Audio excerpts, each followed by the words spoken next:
जी अच्छा, आप डॉक्टर रामचंद्र पूर्वे की बहू हैं, जी आप लालू यादव को भी देखी हैं, आप तेजस्वी यादव को भी देख रही हैं। तो लालू यादव और तेजस्वी यादव में दोनों में क्या फर्क दिखता है? और तेजस्वी यादव में संकल्प, तेजस्वी यादव बार बार कह रहे हैं, इस बार समझा भी रहे हैं, गणेश परिक्रमा से नहीं, क्षेत्र परिक्रमा से। मैं सीतामढ़ी पर भी आता हूं, क्योंकि सीतामढ़ी में भी हिंसक घटनाएं बहुत घट रही हैं, वहां भी रंगदारी को लेकर हत्याएं हो रही हैं। और लोकसभा चुनाव में हमने आपकी सक्रियता भी देखी है कि सीतामढ़ी लोकसभा चुनाव, जहां अर्जुन राय आरजेडी के प्रत्याशी थे, देवेश चंद्र ठाकुर जेडीयू के प्रत्याशी थे, कड़े मुकाबले में देवेश चंद्र ठाकुर चुनाव जीत गए। लेकिन परिहार विधानसभा, जो आपका बिल्कुल विधानसभा कहा ही जाएगा, क्योंकि डॉक्टर रामचंद्र पूर्वे वहीं से आते हैं, तो परिहार विधानसभा क्षेत्र ही एक ऐसा विधानसभा क्षेत्र था जहां अर्जुन राय को लीड मिली थी, कम ही मतों से, लेकिन लीड मिली थी। तो सीतामढ़ी की स्थिति ठीक है अपराध को लेकर कि वहां भी गड़बड़ है? क्योंकि वहां भी लगातार आपराधिक घटनाओं की चर्चा होती रहती है, कोई कालिया गिरोह, कोई फला गिरोह, कोई फला गिरोह, रोज हम सुनते हैं। और व्यापारी समुदाय वहां भी टारगेट पर रहता है और पुलिस वहां रोज मार खाती है। जी सर, तो सबसे पहले तो मैं ये कहना चाहूँगी कि आदरणीय लालू प्रसाद यादव जी की भी सोच हमेशा से बिहार को आगे बढ़ाने की थी, और इसमें उन्होंने सामाजिक न्याय की जो उनकी विचारधारा थी उसको उन्होंने पूरा किया और गरीबों, शोषितों, वंचितों को उनका अधिकार दिलाया।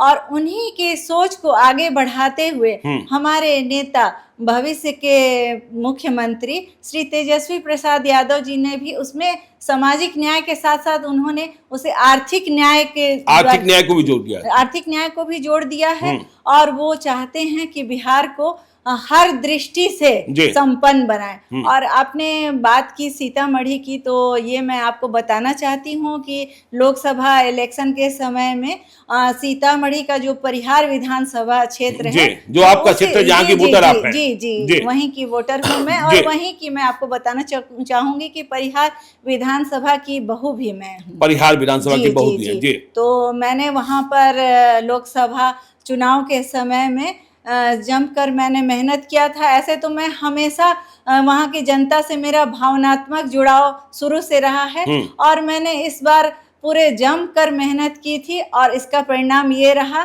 कि लोकसभा चुनाव में अर्जुन राय जी को परिहार विधानसभा में ही बढ़त मिली थी। चलिए देखिए, आप घर की बहू हैं, आपने लोकसभा में मेहनत की, आप विधानसभा के लिए क्या सोच रखी, यह भी सवाल आगे लेंगे। लेकिन एक विवाद हमेशा उठता है कि आरजेडी जो है, जब भी आरजेडी के आधार वोट की बात होती है या आरजेडी के फोकस एरिया की बात होती है, तो कह दिया जाता है कि जो राष्ट्रीय जनता दल है वह MY समीकरण की पार्टी है, मुसलमान और यादव, इसके इतर कोई फिक्र नहीं है। तो क्या यह पार्टी सिर्फ मुसलमान और यादव की है? जी नहीं ज्ञानेश्वर जी, इस बात पे मैं बिल्कुल अपोज करूंगी, क्योंकि ये पार्टी जो है A to Z की पार्टी है। अच्छा, A to Z की पार्टी है? जी, A to Z की पार्टी है। और MY जो नाम दिया गया है, तो आप M से मानिए कि महिला और Y से यूथ। अच्छा। और साथ ही आप ये भी कह सकते हैं कि माई बाप की पार्टी है। माई बाप की पार्टी जी, है। जी, अच्छा जी। तो इसमें सभी वर्ग का, हमारे नेता का मानना है कि हम सभी वर्ग के लोगों को लेकर चलते हैं। और आप अभी देखिए ही कि विधानसभा चुनाव हो या फिर लोकसभा चुनाव हो, हर वर्ग, हर जाति के लोगों को टिकट दिया गया है। आप अपनी हमारी पार्टी में देखिए और इधर पार्टी में देखिए कि कितने कितने कास्ट के कितने विधायक हैं, कितने सांसद हैं। तो उसमें सबसे ज्यादा, चाहे वो महिला हो चाहे पुरुष हो, हर जाति के लोगों को राष्ट्रीय जनता दल ने टिकट देने का काम किया है और हर जाति के लोगों को आगे बढ़ाना चाहते हैं। ऐसा कुछ नहीं है कि सिर्फ दो कास्ट के लोगों को लेकर चलना चाहते हैं। केवल मुसलमान और यादव की पार्टी नहीं रखी है। जी नहीं, ये गलत परसेप्शन बनाया गया है, गलत परसेप्शन। लेकिन एक बात कही जाती है, देखिए इंडिया ब्लॉक में बहुत घमासान है, कांग्रेस इंडिया ब्लॉक में शामिल है, राष्ट्रीय पार्टी है, आरजेडी तो रीजनल पार्टी है, लेकिन बिहार में ड्राइविंग सीट पर बैठी हुई है। आपके साथ वीआईपी भी है और दूसरी पार्टियां भी है, लेफ्ट पार्टियां भी है। लेकिन आप कह रहे हैं कि तेजस्वी यादव मुख्यमंत्री, लेकिन कांग्रेस पार्टी ने अब तक इस बात का ऐलान नहीं किया है कि बिहार में मुख्यमंत्री के चेहरे तेजस्वी यादव है। क्या कोई दूसरा भी हो सकता है? जी, अभी तो राष्ट्रीय जनता दल के हमारे राष्ट्रीय अध्यक्ष लालू यादव जी ने। जी, राष्ट्रीय अध्यक्ष हैं और हमारे नेता श्री तेजस्वी प्रसाद यादव जी ही मुख्यमंत्री का चेहरा रहेंगे। और ये सब बाहर की बातें हैं, सब में हम सब ठीक है। तो ये बाहर की बातें हैं, ये गठबंधन की बातें हैं। तो आप क्या 2025 में पॉलिटिकल पारी मतलब रामचंद्र पूर्वे जी की जो विरासत है या रामचंद्र पूर्वे ने जिन कामों को छोड़ा है, देखिए अब वो संगठन के कामों को संभालते हैं, जैसा तेजस्वी यादव ने कहा लेखा जोखा रखते हैं, वह सलाह देते हैं, मार्गदर्शन करते हैं। तो सलाह और मार्गदर्शन अलग, लेकिन क्षेत्र में तो क्या हम माने डॉक्टर स्मिता पूर्वे 2024 में आपने कहा कि हमने लोकसभा चुनाव में अपनी भूमिका का निर्वहन किया, 2025 में विधानसभा चुनाव यदि लड़ने को कहा जाए तो आप चुनाव लड़ लेंगी? जी सर, मैं बिल्कुल तैयार हूँ इसके लिए। वैसे तो मैं शुरू से ही राजनीति से मुझे शुरू से ही लगाव रहा है। मतलब शादी के पहले से ही मुझे शादी के पहले से भी? जी, अच्छा जी, मुझे राजनीति में बहुत लगाव था और मैं आदरणीय लालू प्रसाद यादव जी की विचारधारा से मैं शुरू से बहुत प्रभावित रही थी। उनकी निर्भीकता मुझे बहुत पसंद थी और जिस तरह से उन्होंने समाज को, शोषित समाज को ऊपर उठाया, ये भी मुझे बहुत ही आदरणीय, उनके प्रति श्रद्धा से भर देता था।